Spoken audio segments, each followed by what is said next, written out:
So the intro statement for today is that the environmental movement is populated by many well-intentioned individuals who often have strongly defined, if poorly founded, ideological positions on environmental issues.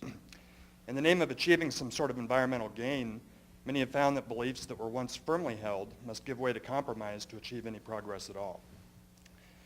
So what we're talking about today is this compromise the most pragmatic option for achieving environmentalist goals, or is too much lost when such compromise is made? And what is an appropriate system of ethics that can guide both the environmentalists as well as their ideological opponents? And is there a common moral compass that can be used to appeal to each as human beings instead of opponents in a fight? So an example that is taken straight from the headlines today regarding this issue that really personifies it is the debate, the current discussion regarding hydraulic fracturing for natural gas reserves. And in Pennsylvania, this debate's been going on for quite some time, and a recent agreement was reached between the environmental community and industry regarding a way to move forward that met somewhat of a middle ground between both groups. Of course, when any middle ground is reached, as we've learned from Professor Anderson, neither side at the extremes is really very happy. In the case of Pennsylvania, the environmentalists, more on the extreme side of things, are saying that the environment's not being protected, while those on the other side of the spectrum, on the industry side, say that too much harm is being done to business interests.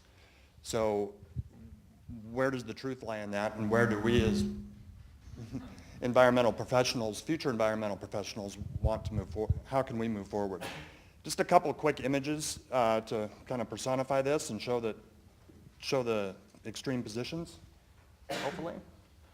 So we often, I think, as environmentalists, consider ourselves as the one against the many, the one small voice against the powerful forces that are threatening the environment. This is a no-win situation for the environmentalists given this context. If we look at the other end of the extreme, when agreements between widely opposing groups sometimes are possible, we want to know where can we fit into this in our future career as future leaders. So with that intro, I'll open it up to the professors, and Professor Anderson, if you'd like to start out. Thanks to all of you for coming. Not surprisingly, for those of you who have taken my course, when I started trying to think about this question, I went back to my 3 I's, the way I think about politics all the time, which is ideas, interests, and institutions. And I think we're really kind of trying to understand here what role ideas play in this process. And the way I came to think about this, and I'd be happy to argue about it with you or anyone here, but the way I came to think about this is that you as environmental professionals are going to face a choice as to the role you play. And your choice is between kind of being an institution, so going to work in government, going to work you might play a role in a firm and be kind of an institution. And the other option is to be an interest in this process. And so go and work for an environmental group and try to put forth those interests. And so the way I see this, those two options, you have compromise, plays a really different role in those two options. If you're an institution, your job is really to facilitate compromise, to take the ideas that different groups have, take those interests, bring them in and try to facilitate some compromise. So if you're working in government, your job is to get that compromise. But that might not be, again, the role that you choose, right? Your role might instead to actually be the interest. And then it's a lot harder decision, I think, when to decide to compromise. Because you're trying to, in a way, represent the interests, and often as environmentalists represent the interests of things that can't talk, right? Birds. I was going to go with trees, that was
So no, I agree with most of what Sarah said. I guess I'd frame it a bit differently, though, and I think to my mind, a lot of this is how strategic do you want to be? What are you trying to achieve? And so there's obviously an ethical, a moral component of whether you feel you're being true to your ideals, but there's also a question of what it is what role you're playing, but also strategically where do you want to get? Because you're acting in a public space, right? You're acting in an area where there are results. And so, for example, take the fracking debate. So EDF was, I'm not sure how many environmental groups are behind this. My understanding was EDF was the main mover here. And there are a number of environmental groups, NRDC being one, who think EDF is being foolish. They're just literally, they're walking into the lair of the beast, and they're just going to get chewed up and spit out. Industry will take whatever they can from this compromise, and what they can't get, they're going to get by buying the legislature or lobbying wherever it is. And so the idea of opposition in that case is partly ideals. It's also partly how are we most effectively going to address fracking, and there's a political calculus that's going on.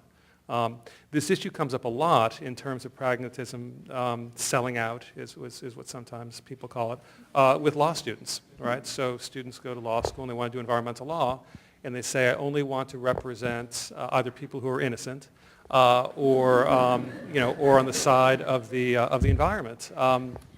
And unfortunately, if you want to be a defense attorney, most people who are accused of crimes actually are guilty. And so there are very few practices where you say, I only represent the innocent.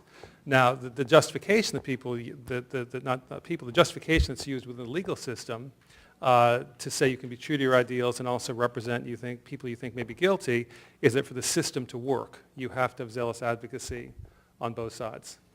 That doesn't work the same way in the environment. There are plenty of folks who are willing to, who degrade the environment and are willing to pay for more folks to join them. And it's not a system that's set up for equilibrium.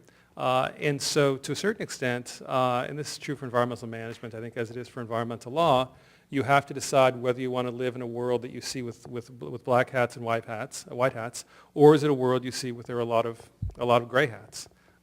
And my own view is the more you get into the field and the more experience you get, there's still some white hats and some black hats. There are a lot of gray hats, right? So for instance, those who've taken 207 and will take, I guess all of you either will or have taken it, the AP 42 exercise or the Phil-Learn exercise, the government may be in the right, but they're arguably overreaching, right? So it's not such a simple question of whether you're actually defending the environment or not. Government's very powerful. And at least for the legal system, which I know better, there are questions of whether you can actually be true to your own ideals and represent a position you disagree with, right? And you say, well, that's the way part of the system works. In terms of the sort of compromise that Sarah was talking about, one of the ways that in terms of viewing your role, you use the term extreme. There is an argument that basically by being strong on the pole, you pull the debate more toward you. I'm sure you've talked about this in your class. And the idea basically for NRDC to take a hard line on fracking may actually, if they have political clout, move the debate over. And I think an even better example right now is the Keystone, right? The Keystone pipeline. Right, so Bill McKibben and his allies are saying if Keystone goes through, it's game over for climate. Well, that's ridiculous. Right? It is, but it's a slogan, and Bill's a very smart guy. So the question is, why is he saying that?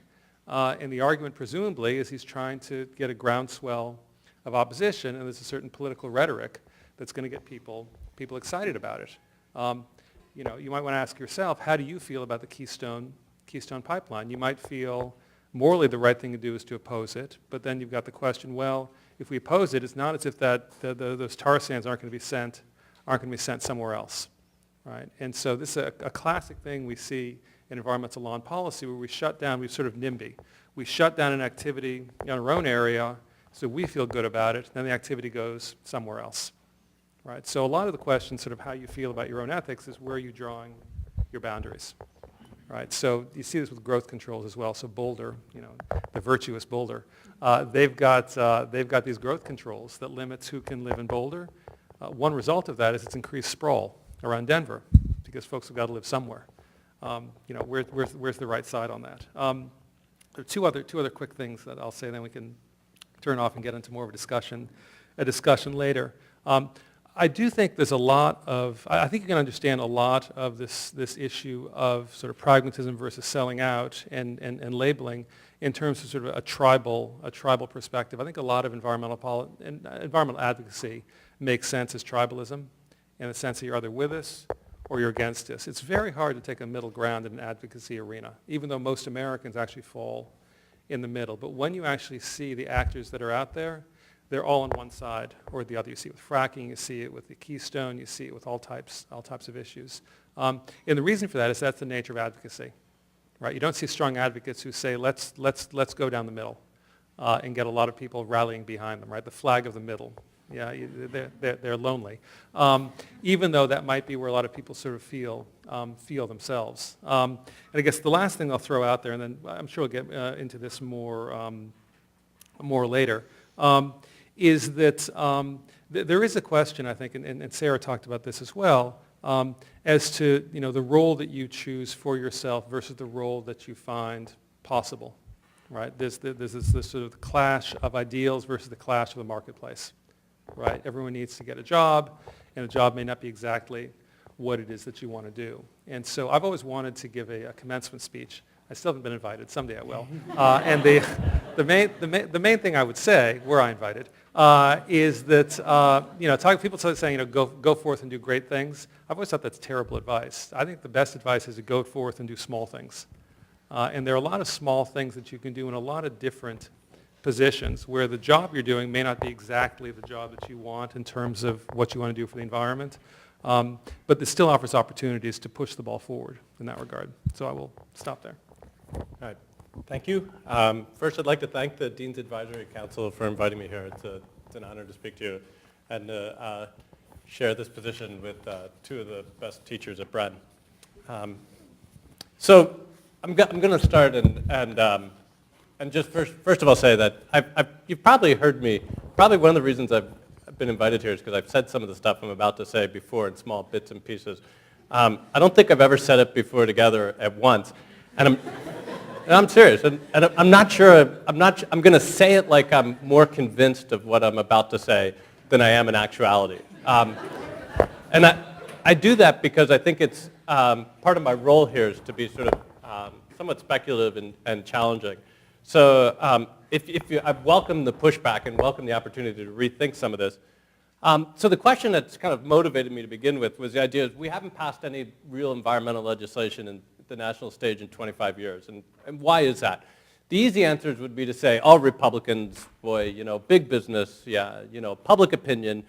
Republicans haven't changed. Well, they have changed to some extent, but I think the Republicans have changed to some extent in the environment in reaction to environmentalists.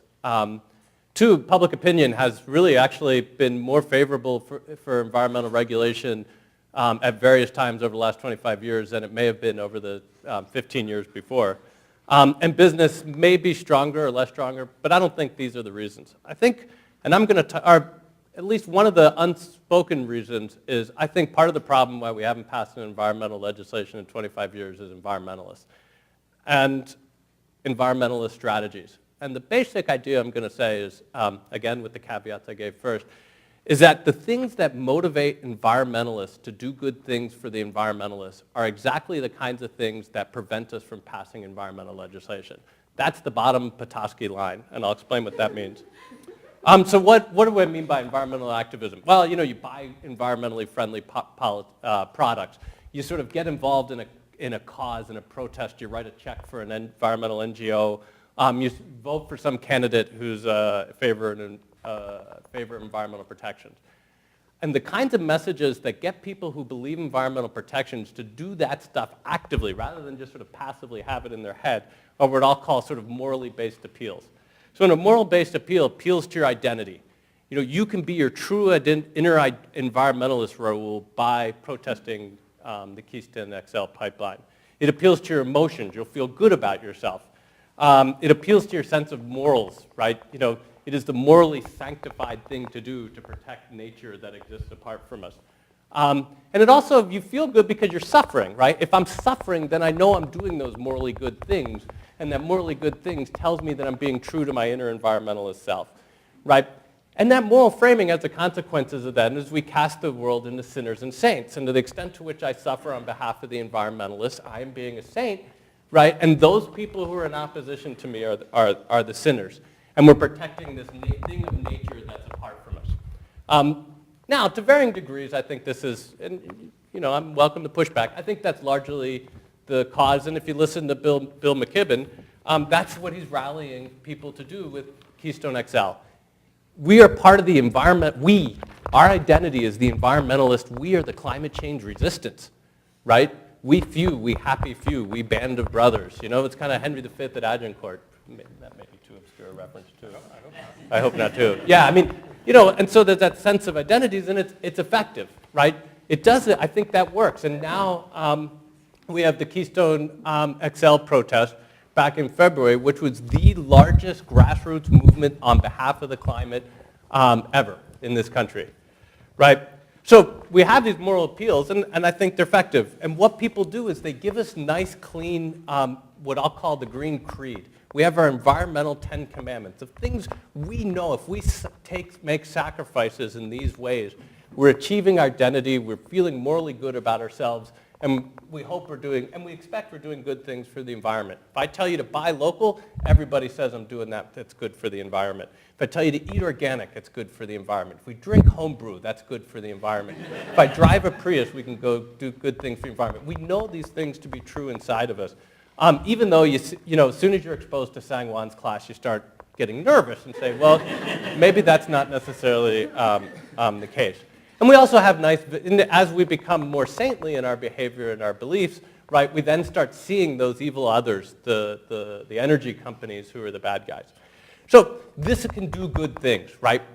We have, I think this kind of moral framing is the kind of things that activate people to support the good environmental causes, that activate people to buy environmentally friendly products, that activate people to support the candidates, to get out and get in the grassroots movements. And I think that's good. We've seen it. We have 300 and some student organizations calling for climate change divestment on campus. The 2000 Democratic Party platform said, we have to do what's right for our earth, right? Again, that's separate from us kind of thing, because it is the moral thing to do, right? A very strong environmental, morally grounded statement in the 2000 Democratic Party platform. There's a downside to this, I'd say. Once you're in a political coalition, once you're in Congress and you're looking to make a political coalition on behalf of the environment, everything that motivates those activists, I would argue, has a downside of making it harder to build the kinds of broad coalitions that are necessary to enact legislation, right? If you're an environmentalist and you believe in the moral purity of your cause, it becomes very uncomfortable to have a coalition with the impure, right? With those who maybe agree with you for other reasons but don't have the same moral grounding for why they believe with you. Coalition then tends to shrink. It's also difficult to compromise, right? If I'm looking to abolish sin and someone proposes to me a policy to get rid of half the sin, that's not very good. It's really hard for me to take partial compromises to solutions. But remind yourself for a moment, right? Never once did we hear the 2010 climate change bill was a partial solution. It wasn't ideal, but it was a first step. And boy, it would be a slippery slope on the way to good climate change policy. The slippery slope direction never works in the direction of getting towards less sin, right? Because when we talk about the world in sin, it's kind of, we take all or nothing. We also limit our sense of compromise that we don't, we're unwilling to separate means and ends. If you look back over the big legislation, I would argue, that's been passed over the last 25 years in American politics, so much of it has taken means from one side and married it to ends of the other side. Welfare reform, No Child Left Behind, and the Affordable Care Act. Affordable Care Act, the individual mandate came out of the Heritage Foundation back in the 90s in response to Hillary Care. Right? And it became a central piece. Obama wanted broader health care access to everybody, the ends of the left, via the means of the right. And I think that's a very common compromise that people are willing to make when they are on the precipice of actually enacting legislation. And I think, yeah, so no parts of, yeah. And finally, I think the other consequences of this is if we cast those of the non-environmentalists as sinners, they're less likely to accept our terms of debate and our terms of the agreement. If they say, my choice is between agreeing with you, in which case I'm a sinner because I'm an energy company, versus I can keep my own identity and oppose you and being a champion of peace, justice, free markets in the American way. That's an easy choice for an energy company executive or somebody to make. So I'll widen this out, that obviously if the debate here is framed as in terms of, and none of this, by the way, plenty of you, and I don't want to challenge anybody, and I don't mean this as a challenge to anybody, plenty of people can have a moral code that pushes them to believe in the purity of nature, in the sanctity of nature, in the importance of protecting the environment for all kinds of religious, non-religious, and other moral and ethical belief systems, none of which is meant to challenge here. Instead, I come firmly down on, in your private behavior, maybe we should act as morally and ethically and make all the sacrifices that we want. But I think in the end, if we think that we need to achieve environmental goals through legislation, the very strategies that appeal to you and make you feel energized and activated and good about the kinds of environmental things you're doing, those kinds of ways of thinking and talking about the world are probably going to be at the same time going to be the ones that make it actually harder and less likely to enact legislation in the end.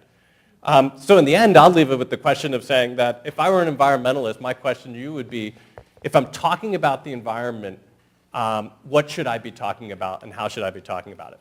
Thanks. Professor Potoski, Professor Salzman, or Anderson, would you like Yeah, so Matt, or perhaps I should call you Rush Limbaugh. Oh, no. Yeah. No, I think for the sake of being... Then I should go home. No, I think for the sake of being provocative, I think you're setting up a straw man. In much of what you're saying, if you look at the history of the climate bill, I think it actually shows the exact opposite of what you're arguing. The environmental community right now feels like they got their head handed to them, and they did, by the energy companies and such. And it was an insider's game. It was all compromise. It was not, the climate bill was not a broad-based movement. Literally hundreds of millions of dollars were spent by environmental groups inside the Beltway. But not in grassroots. That's right. There wasn't the grassroots protest in favor of a climate change. That's exactly right. Yeah. And they Okay. were, but what they were saying, basically, they were basically taking a pragmatic sort of compromised view, and anyone who's looked at the climate bill knows what a dog's lunch that was. They were taking the inside view. If you talk to the enviros now, I had dinner a few weeks ago with the number 2 person in NRDC. They said it's all outside game now. We're going moral, we're going to the grassroots, and we're going to basically build up a broad coalition because we couldn't get it done inside. What I heard you to be saying was the exact opposite. Yeah, so my question would be, why didn't they make the appeal back in 2010 on, when McKibben says, we're going to first defeat Keystone XL on the path to putting a price on carbon. Mm-hmm. Why not put the price on carbon back into, all those appeals, all that grassroots energy. You're right, I agree. The environmentalists were focused on the internal game. We're focused on that. But I think, and the grassroots environmental groups were largely silent, were not in part of that coalition, mm-hmm. stayed away from it and criticized it and didn't jump aboard. And my question is sort of why? And I think it was that paralysis. If they turned around and said, I'm part of the coalition behind this climate change bill, as flawed and imperfect as it was, are they then saying, I'm in bed with the sinners? And are they then saying, I'm willing to compromise with sin? I'm willing to pay people to sin less, right? I'm willing to allow them to buy and sell the right to sin. And I think in the grassroots, that's a difficult message for grassroots environmentalists to support, which is why I think those grassroots environmental groups stayed on the sidelines during that. Well, we should open it up because Sure. I don't agree with that. But that's sort of political, what was actually going on. Where's the microphone? Yeah, I'll bring it to you.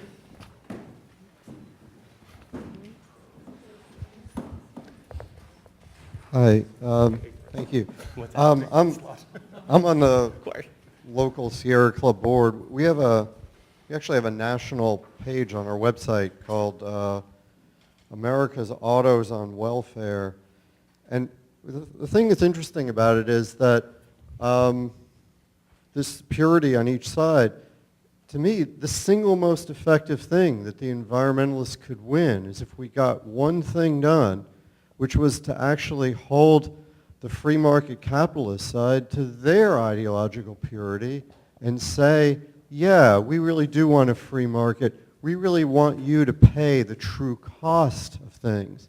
So we want you to pay the $500 billion a year in externalized costs of private motor vehicle use. We want you to pay the true cost of dumping carbon into the atmosphere, and then you can do whatever you want. We're going to hold you to your pure ideology. So why can't we call for that?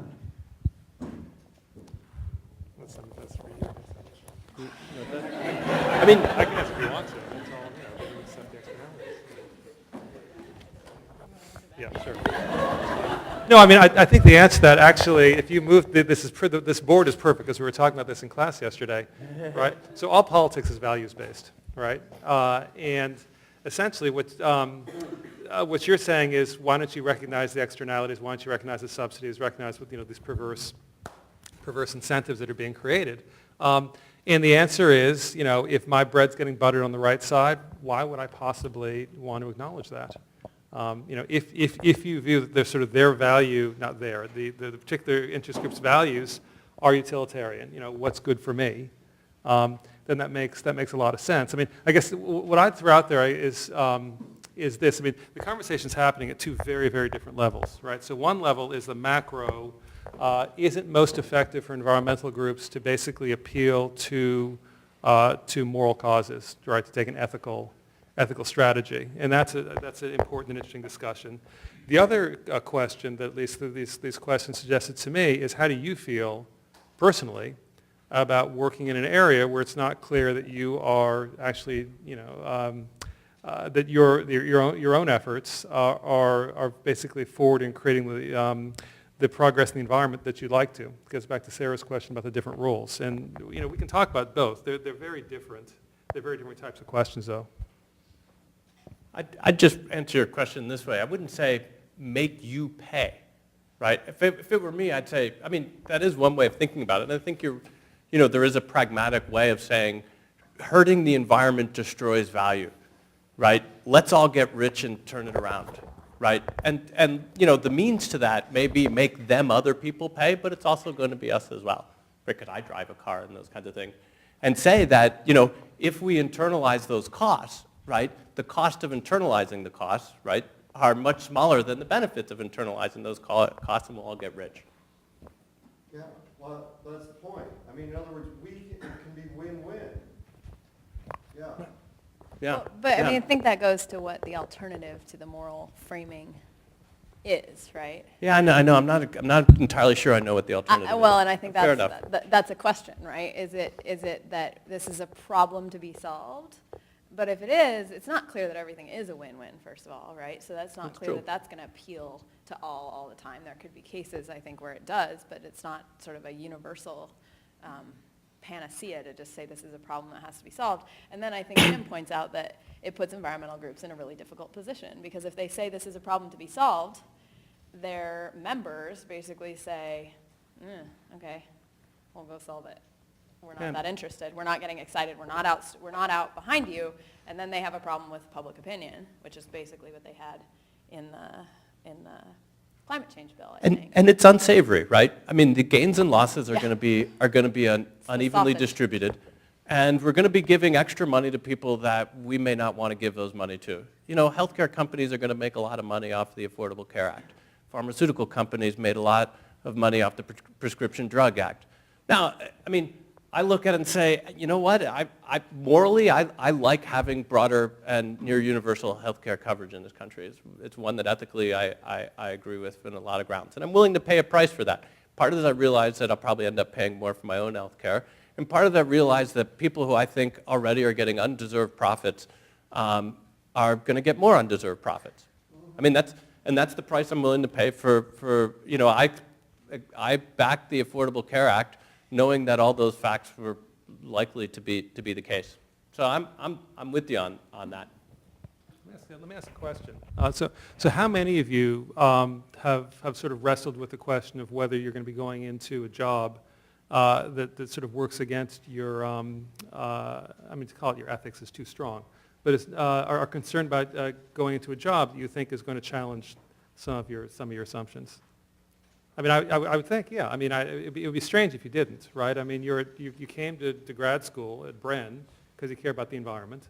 And there's a genuine question of when you go out there, what are you going to be doing, right? And there are a lot of different ways to cut it. There's the idea, okay, I'll be a superhero by day, and then saving the environment, I'll be myself, or I'll be Clark Kent by day and a superhero by night, chaining myself to trees.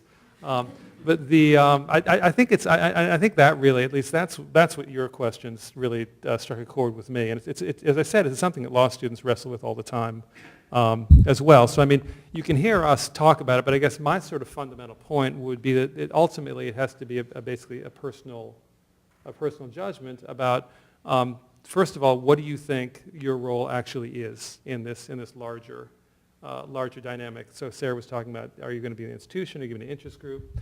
I would say even institutions are going to be wide along the spectrum as well. I mean, so I worked for Johnson Wax for 4 years. I was the environmental manager in Europe for them, and I went to I was rather naive at the time. I went to this is the danger of getting a job too early in your career. So I was meeting with the president of the corporation. And I said, well, really the environmental thing to do would be just to stop producing. And he said, yes, but then, but he had the great response, which is the keystone response, which is yes, but then our market share would be taken over by someone else who's environmentally worse. And he was right. And so, once you get into management, there are nuances, right? And so to a certain extent, at least the way that I was comfortable with what I was doing is basically to say, I'm working within a bounded system. If I were emperor, if I were giving commencement talks all the time, I would do things differently. Pity that's not the case, but it's not. And so working within the bounded system of consumer products manufacturers or such, this is what I'm doing, and I feel that I'm actually helping move things along. But again, ultimately it's an incredibly personal judgment.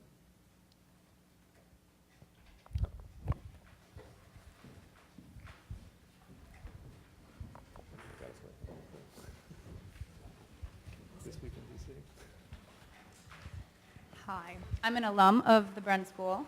Michaela comments, I know most of you. But so I would actually make the argument, this might be personal, but that most Bren students, while they're motivated by idealism, our practice is pragmatism, right? That's why we're here. We want to make change and create solutions.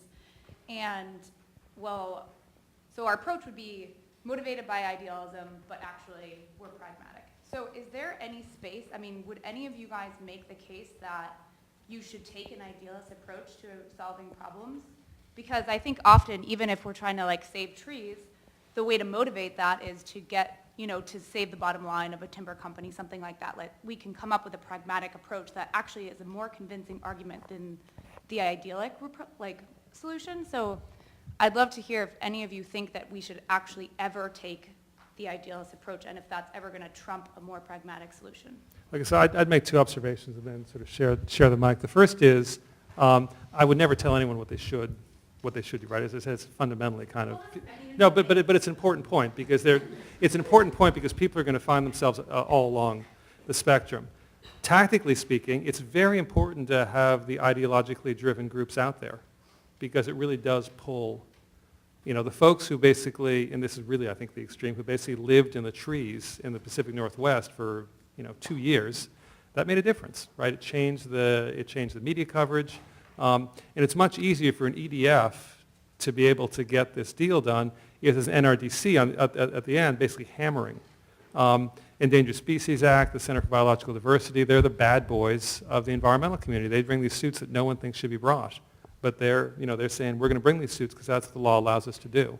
And so I guess my view is the environmental movement's a big tent, and that's a good thing strategically. Well, Well, I think too, I mean, what Matt talked about points out that they serve different functions, right? So, I mean, there are two reasons I could think of that you would want to go the idealistic route. One is that you just find that that's the only way you can motivate yourself. But the second is that you find that that's the way that you motivate other people. And to the extent that other people are important in the movement, then you might have to, right? And I think that's what most of these groups are doing. They're really not talking to the lawyers. They're talking to the public when they do that. And that turns out to be key to mobilizing the public. But it's a balancing act, and that's Matt's point, I think, is that it has this big downside that people get polarized. And so, that's really tough. You're sort of stuck.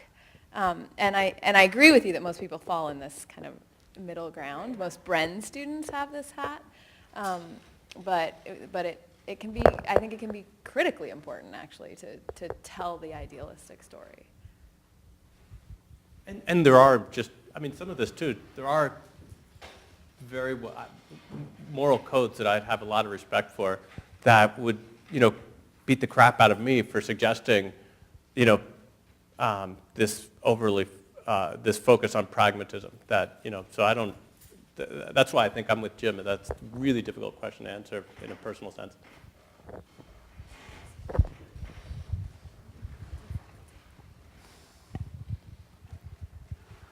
I want to challenge Matt's contention that ideological purity is not an effective legislative strategy. Because your description, your caricature of environmentalists could just as well be a description of the Tea Party. I think there's a difference though. I mean, if you look at the Tea Party, I mean, I think, again, ideological purity works great because you can be an ideological pure minority that protects the status quo. And I think that, in the end, is where the Tea Party's success lies. But if you're looking to build a coalition to get a sufficient supermajority that's necessary to pass legislation, ideological purity is not the strategy.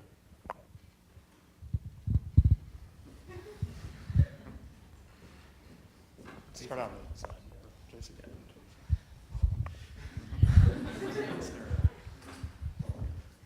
I guess along those lines, I just want to ask your guys' opinion on why you think neutrality isn't an effective interest group. Why isn't there more of a presence out there toting the flag of neutrality, and why doesn't that motivate the public? Are we just not rational in that sense, or why do you think that is? I mean, I kind of said that early on. I mean, I think those are the Tea Party is effective because it appeals to identity, it appeals to emotion, it appeals to moral values, and it rallies a core that, I mean, if we had environmental legislation we were trying to protect, I'd be all for it, right? If that's what I really wanted. But I don't think that's necessarily the case of where we are. A lot of us are scientists, though. I feel like reason rationality appeals a lot to me, and I've heard that from other people. Yeah. Does that not resonate in the broader public? Well, there's a difference between appealing to you and motivating you. So, I mean, have you all studied public choice theory? No. All right, so this basic idea, it's a basic tenet of They just political- haven't realized it. We haven't called it that. No, seriously. I mean, no, it's true. Yeah. They'd hate it if we said that out loud, so All right. don't tell them. Anyway, the basic They get a check. the basic idea is that diffuse groups, even though there might be numerous, don't organize well, right? And small groups that share, that intensely share a common interest, are very effective in the political process. And so while most Republicans aren't Tea Party members, Tea Party is inordinately effective because their members go out, they canvass, they vote. And to my mind, it's a classic public choice. You don't call it theory, public choice notion. Yeah. Yeah, but it's true. But it's interesting because it's more than that. Also, I mean, these groups need to be funded. It's just it represents it's emblematic of the environmental debate. I mean, if you ever wanted to see an example of this in action, look at the gun legislation, right? I mean, the numbers there are staggering. 80-90% of Americans favor some type of background check, and yet it can't go through Congress, and that's because very small, powerful, focused interest groups are able to wield their influence. So maybe a follow-up question to Casey's just now, and Matt, this is kind of directed to something that you had mentioned at the beginning, but if we have interest groups on either extreme, and we've got the Bill McKibbins and the 350.orgs out there really taking a strong position one way or the other, and we're getting people excited raising a lot of money, that scarce resource is going to that extreme movement. To things like that, and even local initiatives that you mentioned, drinking the homebrew, the local board movement, are these things distracting and sapping energy from what's possible, and therefore maybe possibly actually harmful to the overall environmental picture, or are they giving the overall environmental movement more strength in the long run by building weight at that extreme? Can you say extreme any more times? Yeah. Yeah, wow. I don't know. I mean, that is an interesting question, and I don't know. I mean, I'm open to the possibility that, there's some necessary role for kind of morally motivated extreme groups to present a more positive center, and open the window and room for compromise. And I'll just say, I mean, George Bush's 2 pieces of domestic legislation were, expansion of an entitlement program. These are not Tea Party or even pre-Tea, expansion of entitlement and a federal intrusion into state and local education. That's the George Bush domestic policy legacy, which they may be both great legislations, great ideas, but those are centrist compromises made from the left and all that kind of stuff. So back to your question, I'm not, boy, I don't know. I think the only way I can think about that is just. It's a tough one. Jump in. I mean, the only way I Fill me can out, really Sarah. think about that is to try to think about it empirically and try to think about whether when we've seen a mobilized public on environmental issues, have we seen action? And I think the answer is no. I mean, by action you mean legislation. I mean action. legislation, Yeah, I mean yeah, policy not change. Protests and those kinds Not of things. protests, I mean policy change. And I think the answer is no. The only caveat I'd give to that is I guess during the 1970s there was a mobilized public, but it was mobilized more around public health really than the environment. And so for some reason it hasn't seemed to translate in the environmental arena. And I think Matt has a possibility. Yeah, well, they've been disagreeing over this all afternoon. It's afternoon. I don't know. I don't see it translating. They're bigger than ever, and they're getting less done. Well, I mean, I don't think that's accurate. I mean, I think you have to distinguish between pollution laws and natural resource laws. And so, Endangered Species Act, Wild and Scenic Rivers Act, Wilderness Act, the national monuments. Those are politically very popular. I think it's where we get to pollution. Not the national monuments. National monuments have been going forward. Anyway.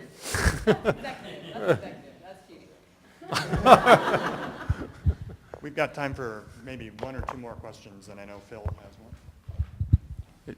So we've been talking a lot about, I guess, values-driven arguments and saying how effective it is if you have a small group with a shared value. But I feel if you want to reach compromise, I've seen a lot so far, people have differences in their values, and you can't really argue, you're not talking on the same level. And from my own personal experience, I grew up in a household that was very libertarian.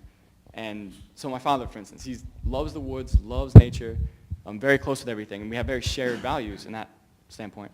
But when it comes to environmental regulation, freedom, liberty, that stuff is very American, and those are his values, to the core. And I feel a lot of times we don't really, I think it's more important to not step on other people's values as opposed to trying to find a shared value. 'Cause a lot of times we have shared values. So I'd just like to hear you guys' opinions on, I guess, the means as opposed to the end, and the impact that has on being able to reach a compromise. Yeah, I think that's a very important point. I was going to get into that in the sense that if you look at the 70s and really into the early 80s, environmental legislation, environmental actions were really bipartisan.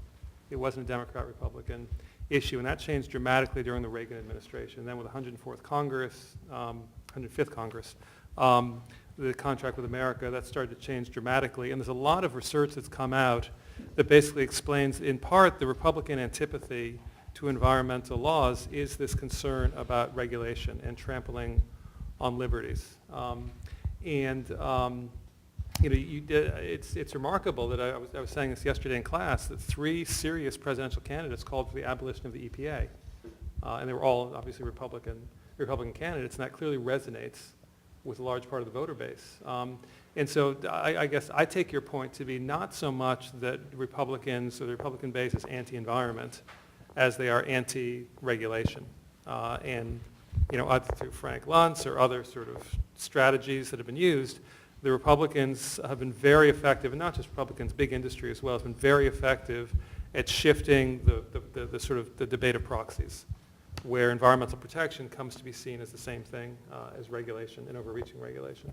I feel like there's not enough focus from a lot of the environmental community to, I feel like it's not enough focus from the environmental community to pay attention, I guess, to Well, the impact of I regulation. mean, I'll disagree with you too. I'm disagreeing with everyone. Okay. The reason I disagree with that is if you look at the messaging that the environmental groups came up with for the climate bill, the messaging was green jobs, energy security.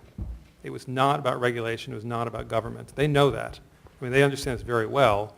It was not successful messaging, but they're very well aware of the issue you're talking about.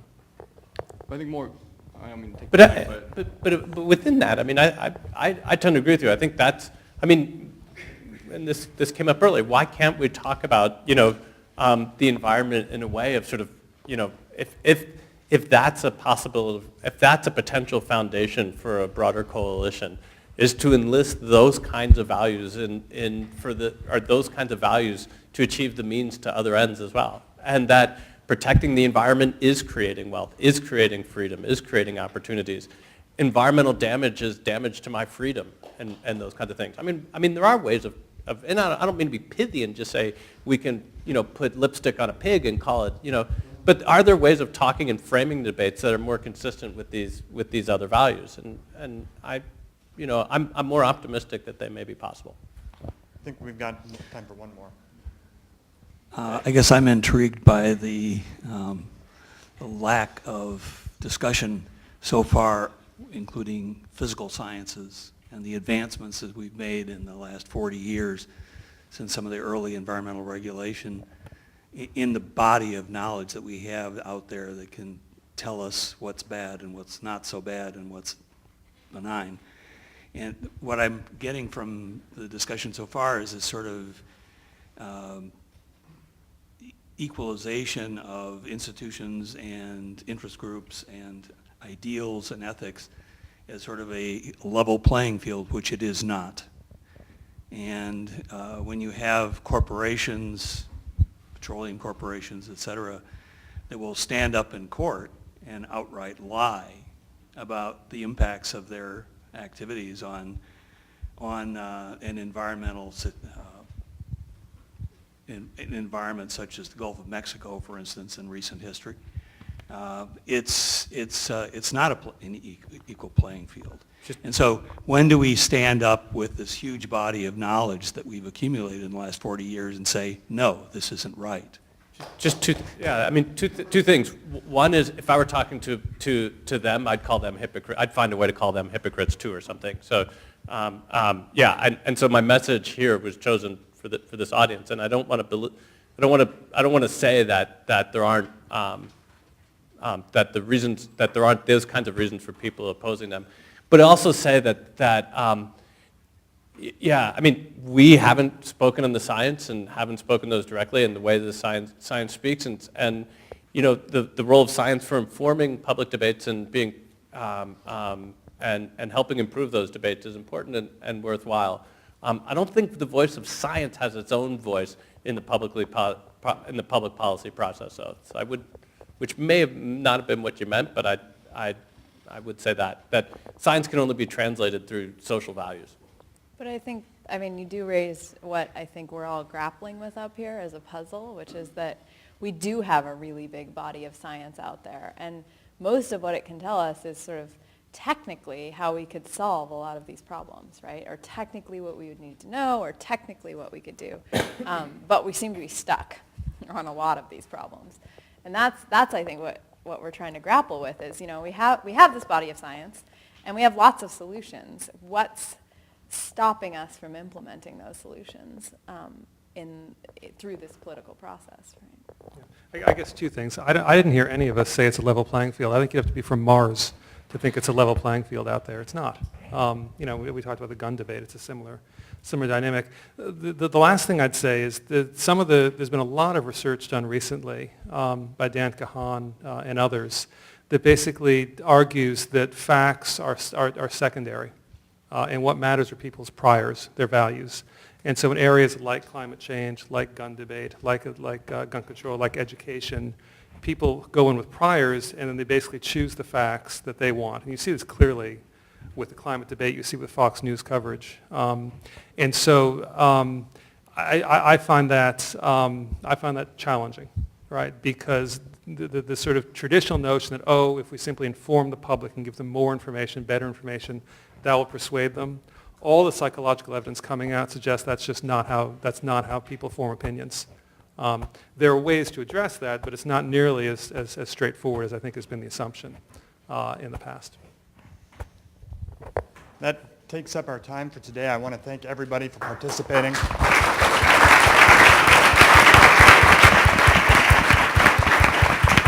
And in particular, I'd like to thank Professors Potoski, Salzman, and Anderson for participating. We really appreciate it. And actually, the topic of our next community gathering is going to be the role of science in communicating their message to the public. So good follow-up to this. Date TBD, but we'll send out the email announcement about it. Thank you, everybody.